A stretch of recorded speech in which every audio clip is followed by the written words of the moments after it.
Hi friends, welcome to Homemaking Mantra. This is Shanti. Welcome to Daily Vlogs.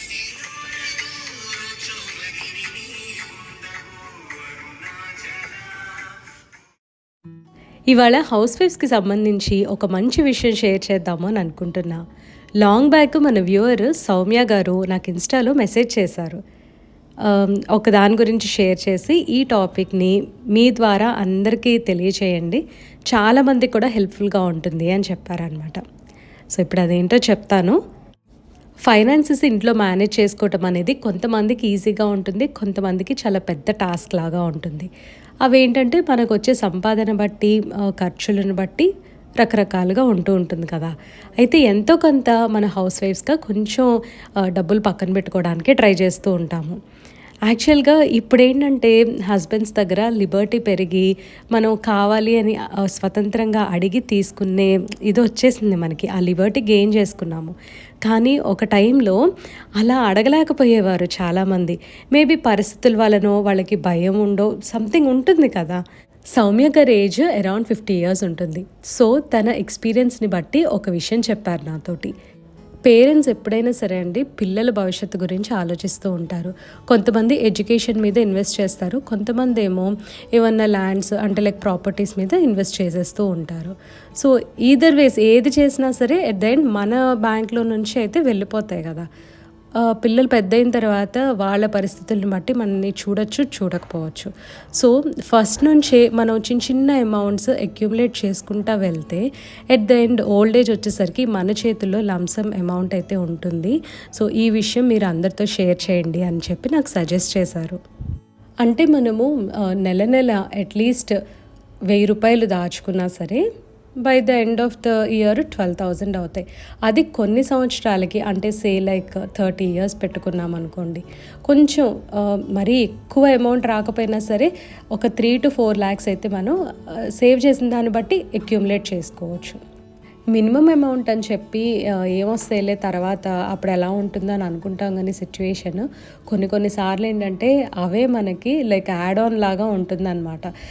ఇప్పుడు అవి ఉన్నాయి కదా, అవి తీసేసి ఇది కట్టేద్దాము, ఇది కొనేద్దాం, ఇది చేసేద్దాము అనే పాయింట్లో డెఫినెట్గా హెల్ప్ఫుల్గా అనిపిస్తుంది. సో నాకెందుకో ఇది షేర్ చేసుకుందాము అని అనిపించింది. డైలీ వ్లాగ్స్లో ఏవో ఒకటి ఇలాంటి విషయాలు ఇంక్లూడ్ చేయడానికి నేను ట్రై చేస్తానండి. ఎవ్రీ సింగిల్ డే ఇది పాసిబుల్ కాకపోవచ్చు, కానీ నవ్ అండ్ దెన్ నేను నాకు గుర్తొచ్చిన విషయాలు మాత్రం తప్పకుండా షేర్ చేస్తాను. సిద్ధుకి పన్నీర్ బుర్జీ అండ్ చపాతీ పెట్టేసా. చపాతీ ఏమో అమ్మ చేసేసింది అనమాట మార్నింగ్. నేను నిద్ర లేచిన తర్వాత పన్నీర్ బుర్జీ చేశాను. ఈజీగా అయిపోయింది అనమాట లంచ్ బాక్స్ ఇవాళ. అండ్ మా కోసమేమో అమ్మ టొమాటో పచ్చడి ఆల్రెడీ చేసేసింది లంచ్కి. అండ్ నేనేమో క్యారెట్ ఫ్రై చేస్తున్నా. క్యారెట్, బీన్స్, ఇంకా కొన్ని రకాల వెజిటబుల్స్ ఉంటాయి కదా, అవన్నీ కూడా ప్రీ కట్ వెజీస్ లాగా చక్కగా మనం ముందే కట్ చేసి స్టోర్ చేసి పెట్టుకున్నాము అని అంటే అప్పటికప్పుడు 5 minutesలో కూర అయిపోతుంది. అదే అండి 5 minutes కాదు, అట్లీస్ట్ ఒక 15 minutes పడుతుంది. ప్రీ కట్ వెజ్జీస్ అంటే చాలామందికి ఇష్టం ఉండదు, కానీ అసలు లైఫ్ని చాలా ఈజీ చేసేస్తుందండి. అండ్ ఎవ్రీ వెజిటబుల్ కూడా కట్ చేసి స్టోర్ చేసే విధంగా అయితే ఉండదు. ఫర్ ఎగ్జాంపుల్ వంకాయలన్నీ, టొమాటోలు, ఆనియన్స్ ఇలాంటివన్నీ మనం ముందే కట్ చేసుకోలేము. ఇంట్లో పనంతా అయిపోయిన తర్వాత కాఫీ తాగేసి వాక్కి వచ్చాను. యాక్చువల్లీ వాళ్ళ స్కిప్ చేద్దాము అని అనుకున్నా, ఎందుకో కొంచెం లేజీగా అనిపించింది. మళ్ళీ వద్దులే, గ్యాప్ వచ్చేస్తే ఇంకా కష్టమైపోతుంది అండ్ నెంబర్ ఆఫ్ స్టెప్స్ కూడా కవర్ చేయాలన్నమాట. ఇది ఒక కొత్త డిక్షన్ లాగా స్టార్ట్ అయింది నాకు. బ్రేక్ఫాస్ట్కి పపాయ తీసుకుంటున్నా. లేజీగా ఉందని చెప్పాను కదా, అట్లీస్ట్ బ్రేక్ఫాస్ట్ కూడా చేయబుద్ధి కాలేదనమాట even after the walk.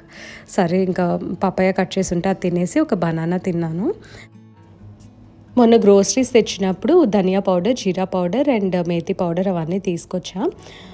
Actually ఈ పౌడర్స్ అవన్నీ ఒక్కొక్కసారి ఇంట్లో ప్రిపేర్ చేస్తాను, ఒక్కొక్కసారి ఏమో బయట తెచ్చేసుకుంటూ ఉంటాను. And coming back to morning walk, steps వచ్చేసరికి 3000 టు 3500 స్టెప్స్ అయితే డైలీ కవర్ చేయడానికి ట్రై చేస్తున్నాను. మోర్ దాన్ దట్ నేను చేయలేకపోతున్నాను. ఎందుకంటే అప్పటి వరకు ఇంట్లో పని చేసుకుని ఉంటాం కదా. సో కొద్దిగా టైర్డ్నెస్ అయితే ఉంటుంది. ఈ ప్రోటీన్ షేక్స్ తాగటము, మళ్ళీ వర్కౌట్కి వెళ్ళటము, లేకపోతే వాక్కి వెళ్ళటం, ఇలాంటి కాన్సెప్ట్ అయితే పెట్టుకోను. నేను మార్నింగ్ వాక్ అనేది చాలా క్యాజువల్గా పెట్టుకోవడానికి చూస్తాను అనమాట. It's not for weight loss, లేకపోతే ఏదో డెస్పిరేషన్ అయితే ఉండదండి నాకు. నేను ఒక రిలాక్సేషన్ టైం అనమాట నాకు అది మార్నింగ్ వాక్ అనేది. ఎందుకంటే అక్కడ నుంచి హెల్త్ మాత్రం స్టార్ట్ అవుతుంది అని చెప్పి నేను బిలీవ్ చేస్తాను. అండ్ ఆ ట్రాన్స్ఫర్మేషన్ వచ్చేసరికి ఏంటంటే మనకి ఒక 2-3 వీక్స్లో ఫేస్లో ఫస్ట్ తెలిసిపోతుంది అనమాట. ఆ వాక్ చేయటం అంటే అవుట్డోర్స్, నేను అనేది అవుట్డోర్స్ వాక్ చేయటం స్టార్ట్ చేస్తే ఫేస్లో ఫస్ట్ గ్లో వస్తుంది. కొద్దిగా డబల్ చిన్ దగ్గర కూడా తేడా వచ్చేస్తుంది. అండ్ మనం అదే రెగ్యులర్గా కంటిన్యూ చేసినట్లయితే చక్కగా ఓవరాల్ మనకి తేడా అనేది తెలుస్తుంది.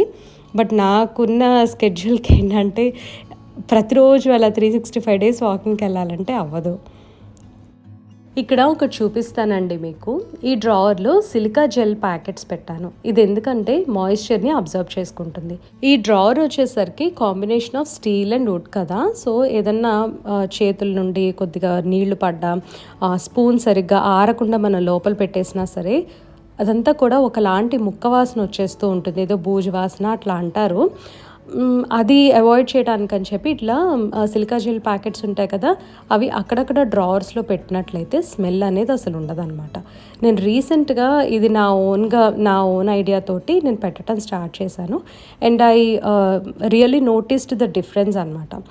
అంటే ఇంతకుముందు కొద్దిగా స్మెల్ వచ్చేవి, ఎందుకంటే తెలిసి తెలియక ఒక్కొక్కసారి తడి చేత్తో ముట్టుకుంటూ ఉంటాము.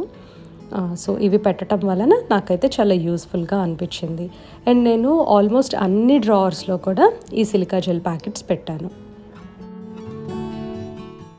ఎవడే సుబ్రహ్మణ్యం మూవీ మొన్న సండే కొంచెం చూసా అండి. ఇంకా తర్వాత ఏమో మా హస్బెండ్ టీవీ చూస్తా అన్నారు. సో నాకు కుదరలేదు. అందుకని ఇంకా అదంతా రిమైనింగ్ మూవీ కంటిన్యూ చేస్తూ ఉన్నా. ఈ మూవీ చూసినంతసేపు చాలా పీస్ఫుల్గా హాయిగా అనిపిస్తుంది అనమాట. అందుకనే అది చూసేటప్పుడు నేను ఒక షార్ట్ కూడా పోస్ట్ చేశా.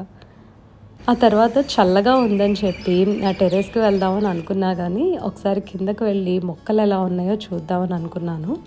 మా సైట్లో కొన్ని పూల మొక్కలు అవి వేసుకున్నాను కదా, చక్కగా పువ్వులు అవన్నీ వస్తూ ఉన్నాయి.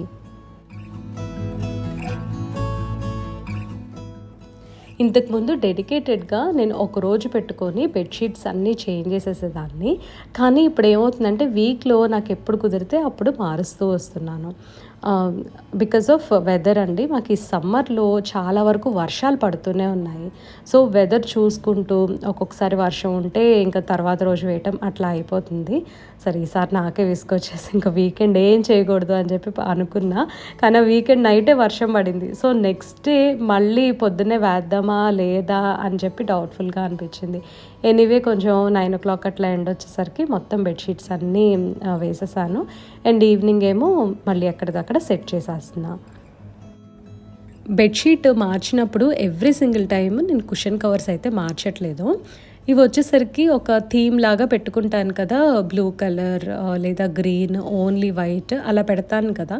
సో అవి వచ్చేసరికి 1 or 2 months అట్లా ఉంచేస్తాను. ఒకవేళ వాష్ చేయాల్సి వస్తే వాష్ చేసి మళ్ళీ అవే వేస్తూ ఉంటాను. సో 2-3 months అట్లా లాంగ్ గ్యాప్ ఇచ్చేసి అయితే నేను వాష్ చేయనండి. ఎందుకంటే బిట్వీన్ మనం యూస్ చేస్తూ ఉంటాం కదా, ఒక్కొక్కసారి హెయిర్కి ఆయిల్ అప్లై చేసినప్పుడు కూర్చుంటాము, ఆ పిల్లో కవర్స్ డెఫినెట్గా స్మెల్ వస్తాయి. అండ్ నేను సోఫాస్ కూడా ఒకసారి వెట్ క్లీనింగ్ చేయించుకోవాలి. అది ఇప్పుడు సరిగ్గా ఎండలు రావట్లేదు అనమాట. మాకు బాగా ఎండగా ఉన్న రోజు చూసి వెట్ క్లీనింగ్ చేయించుకుంటే చాలా నీట్గా ఉంటాయి అని అనుకుంటున్నాను. నా ఓల్డ్ డామ్రో సోఫాస్ ఉన్నాయి కదా, వాటికి వచ్చిన కుషన్ కవర్స్ ఏంటంటే లైక్ ఆ అప్హోల్స్ట్రీ ఉంటుంది కదా, మొత్తము చక్కగా తీసి క్లీన్ చేసుకొని మళ్ళీ పెట్టేయచ్చు. అసలు ఎక్కడ ప్రాబ్లం ఉండేది కాదు. ఈ రిక్లైనర్స్ చూస్తుంటే ఫుల్గా లైక్ స్టిచ్ చేసి అటాచ్ చేసేసి ఉంది కదా, సో రిమూవ్ చేయలేము. దీంతో మాత్రం కొంచెం ప్రాబ్లం ఉంటుందండి. అందుకనే వెట్ వాక్యూమ్ పెట్టేస్తే చాలా నీట్గా వస్తాయి.